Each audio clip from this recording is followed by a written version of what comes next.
pitching for the Phillies, but then we also had Vince Velasquez, a pitcher in left field, playing a position. And he had a good arm, and I appreciated that you guys brought it back during the broadcast and talked about his skills, because he did have a rocket of an arm in left field, and I think that stands to be appreciated in this discussion.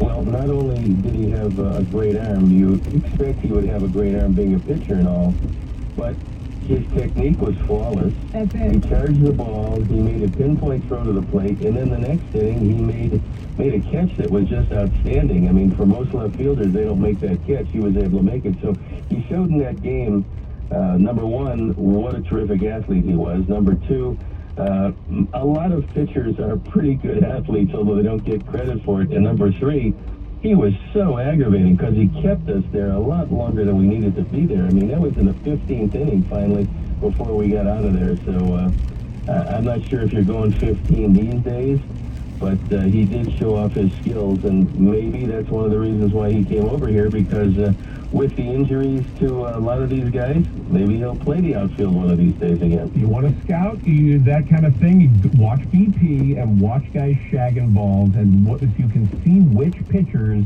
want to actually chase down fly balls for fun. And I'm wondering if back in the day, if Earl Weaver would get mad at you if maybe you were showing off some of the old tennis skills side to side doing the same. Now, Jim Palmer and I were two of the guys out there that loved to run down fly balls in the outfield. I mean, I did that from the time that I came up with San Francisco to the time that I ended it with Baltimore. But I really enjoyed that, and it was something that, number one, kept my legs in shape. Number two, kept me in what would be an arduous time of the game, batting practice for the hitters. It kept me engaged in actual baseball-related activities. So I enjoyed it.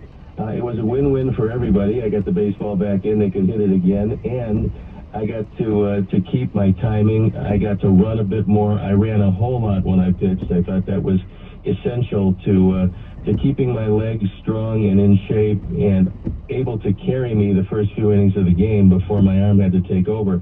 So, yeah, it was good. It was fun. I also am reminded of Liam Hendricks joking about how he thought he was a good fielder in BP, so there is that connection. He almost made a nice play. He kind of double caught it, but I think would have been safe anyway, but that was a nice effort on his part. He was also trying to compliment the play of Luis, Robert, which, of course, is the lead here after yesterday. I don't know what I liked better, Stoney, if it wasn't the fielding prowess or the fact that he was aggressive on the base paths, as we saw, and stealing bases that ended up being major keys for them later, or if it was just what we saw at the plate and that home run. What did you like the best? I like the fact that you saw his entire skill set yesterday. I mean, it was literally on display with each and every at-bat, each and every defensive play, each and every throw. So let's break it down and look at every aspect of a player's game. Can he run? Well, we saw that. Does he have good timing on the bases? And we saw that. You mentioned the stealing two bases. That directly led to scoring a run without the ball leaving the infield, which turned out to be the winning run.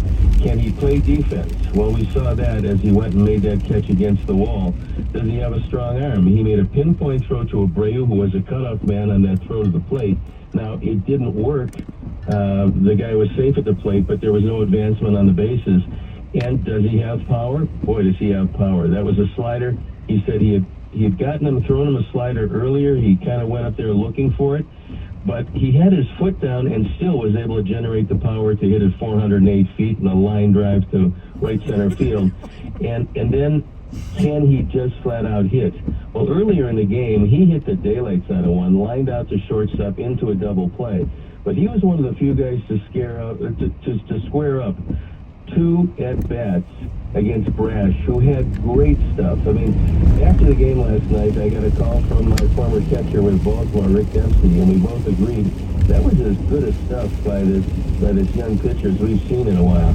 So, assuming that he's going to stay healthy, which is always a big assumption, Seattle might have themselves something. They got him in a trade from San Diego. It was kind of a throw-in at the end of a deal.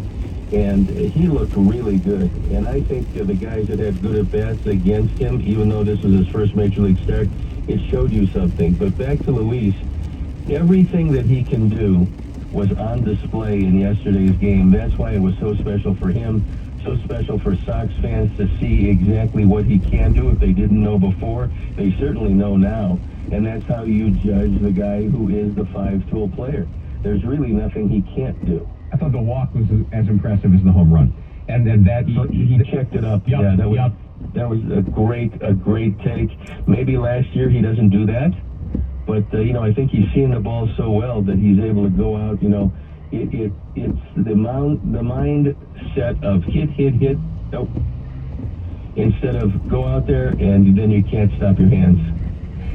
Let's talk about Liam Hendricks. He's fighting himself a little bit. This is not smooth. The gears are not quite in synchronization, and his fastball has never been one that moves a lot. But at 97 and that straight, he's got to hit his spots or he's in some trouble, and that he's not in control of counts. And then the margin for error on the slider isn't as good. And there's been a couple non-competitive sliders that he just hasn't had the feel for it quite yet. How long should we give him to get this together? Well, you're going to give him a long time because he showed over the last 3 years he's about the best or second best closer in all of baseball at various times during the course of the last 3 seasons. Last year he also got off to a slow start.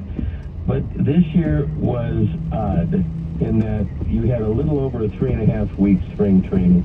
That's not really enough for pitchers. That's not enough times on a spring training mound for Liam Hendricks to get that great feel of the early season.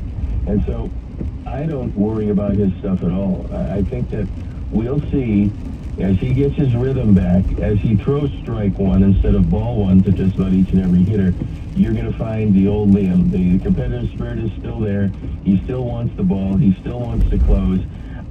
He would be one of the last worries for me. Don't forget, he's going to be backed up by Kendall Graveman, who has wonderful stuff. Joe Kelly, when he gets back, I think Aaron Bummer is going to be better than he's been when he starts to get the confidence of getting the ball over the plate. I don't like to see him throwing it a corner early in a count. His ball moves so much that if he throws the first pitch or so over the plate or gets one of those sliders over the plate to start off the at-bat, he's going to be able to get everybody out. So Liam showed the last few years that when his control is where it should be, he gets everybody out. That slider is literally unhittable. I agree with you. He's thrown some that, they're 58-foot sliders. Nobody's going to swing at those, especially if you're not, if you're not way ahead of the hitter. I thought McGuire did a tremendous job yesterday at blocking all of those low pitches. Let me tell you, Liam Hendricks is no day at the beach to catch. He's very difficult to handle, and I think McGuire did a terrific job with him. So I look for Liam to get a whole lot of work. I think the Sox will be in a lot of games late, hopefully leading, and Liam is going to straighten this early season lack of location out pretty soon. What did you think about the lineup decision yesterday? Andrew Vaughn not in it. Then you have Yasmani Grandal as the DH and catching Reese McGuire. And we saw the value defensively of his framing and just how he was catching too. Well, a couple of different things. Number one, I think maybe Tony, and I would have to guess at this, but I'm pretty sure because he is very prepared. I think he probably looked at video and he said, you know what, this is a really tough right-hander with both a knuckle curve and a slider that absolutely disappear when they come up there. Let's not give our young right-hand hitter a battle against this guy. We'll save him for tomorrow, meaning today, against Robbie Ray, a left-hander. He homered off Ray last year. And so I think he had every intention of playing him today, and who knows what happens if there is, in fact, a doubleheader. But I think Andrew Vaughn's going to get a lot of play. I think that Tony looked at the matchup and thought he wanted to get Sheets in there. I mean, Gavin Sheets last year did a good job. He didn't do anything yesterday, but that doesn't mean that he won't face a lot of the tougher right-handers. So you're going to see a lot of at-bats for Andrew Vaughn, and you're going to see some big numbers from him. I think Tony's going to look at the matchups early. He's going to put Andrew in a situation where he is phenomenally confident that he'll have quality at-bats each and every time. But when I look at Andrew, I think he's going to be a terrific hitter. He's a good hitter now. I think he's going to be a great run producer. I have to tell you, as a baseball fan, I don't know why it warms my heart to know that you're texting with your former catcher, Rick Dempsey. I just think that's cool. I like the idea of, you know, the great pitchers of the 70s and 80s, all, you know, talking baseball with, you know, as a battery, as they're watching right now. It's just fun to know that's going on. Well, Jim Palmer gave me a call a couple of nights ago. We were talking about what's happening with his Baltimore bunch, and then Rick actually called, and we had some conversations about what was going on. And Rick is a guy that will dissect everything that every catcher does. And he says, what in the world was Torrens doing on his knees? That's the new thing. Yeah, with the runner on base. Second base. That's the new thing. Yeah, it might be. However, throwing out a premier base stealer from that position, you have to trust that you have the strongest arm in the world. And Torrens has a nice arm.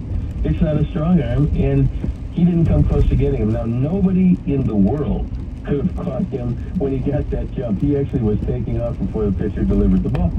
But that being said, it's not ideal to try to throw somebody out from your knees in a situation like that. I know it's a new thing, but of course Rick was not a new thing catcher. He was a guy who was really difficult to steal against, and he understands what it's like to set up and be ready for a guy that probably is your premier base stealer. I think if Tony turns Luis loose, he will steal many more bases than anybody on this team, but it gives us another dimension when you look at what he can do when he gets on and how disruptive he's going to be. Stoney, we know you've spent a year or two in the game, but to me, it was just so satisfying to see a full crowd at the ballpark yesterday, sell out. And in the middle of this beautiful afternoon, you have that high leverage moment in the seventh inning. And Aaron Bummer ends it with that strikeout of Jesse Winker, and he's swinging. And you heard a full crowd on an opening day where there's a playoff expectation. And to me, there's just no energy like that, even watching it on TV. When you've gone through the past two seasons that you have, what was that feeling like for you just being there? Well, number one, I love opening days. And number two, this is, or it's intended to be a very special year for the White Sox. I think it's going to be a very good year. I think the fans are going to gravitate toward this team, hopefully more than they have in the past. I'm not talking about the hardcore White Sox fans who just live and die with every out and every pitch. I'm talking about, in many instances, a casual fan who decides, hey, you know what? This is an exciting team. I'm going to come down to the ballpark. Regardless of what a player will tell you, they feed off the energy of the crowd. When you get a standing ovation from a full house, I don't care how long you've been around. It happened to me in Baltimore many times. You get chills up your spine. I mean, it's really unbelievable. And there's a certain amount of noise that leads to a crescendo when you're going to make a big pitch. I mean, everybody is so involved in it, and in a close game, and that was a big pitch that Aaron Bummer made, but it was coming down to the fact that this is a huge pitch. It maybe caught a seam of the outside corner. It probably was the pitch that turned around the game. Haniger is awfully tough. He got the call third, and that was unbelievable. But the fans made it a special moment. I agree with you. It was a sellout crowd. Everybody very excited. There was a buzz from the time that game started to the time it ended. You saw it happen when they let loose, after the ninth inning and the Sox put one away. A tough ball game that was always tough and tight between a very good and resurgent Seattle team and a Sox team who was decimated by injuries but still going out there and giving you everything they have on a daily basis. When you look at it, to show me another team who has lost their number 1 and 2 starter, their everyday third baseman, their everyday right fielder, their probably most important multi-inning left-hander out of the bullpen, and a pretty good right-hander in Ryan Burroughs had some moments. That's 6 consequential injury losses in the early going. The only part of that that's good is that it is the early going. These guys didn't get hurt with 6 weeks left in the season where you couldn't use them down the stretch and you couldn't use them in the playoffs. They'll have plenty of time to get back and get healthy. We'll have to see what they come back with. But you're going to limit the innings of Lance Lynn. So he's going to have more in the tank later in the year, both in September and hopefully October. And the same thing with the other walking wounded. They'll be a little bit better, I think, when they come back, assuming they're going to come back 100%. But this is shaping up to be a really entertaining season. Stoney, my guess is you're going to have a lovely day off today, so I would make plans to enjoy, even though it's not official quite yet. Thank you. It looks like it's getting darker and darker. It looks like the hound of the Baskervilles is getting ready to lope across the moors. So I will make dinner plans, and we'll see what happens. It'll either be in the Bard's room or it'll be somewhere down here downtown. There you have it. Solid plan, Stoney. Thanks, Steve. That's Steve Stone. He's going to join us regularly on these airwaves. We'll come back and get our abbreviated Layla Wednesday started in earnest in a moment here on The Score.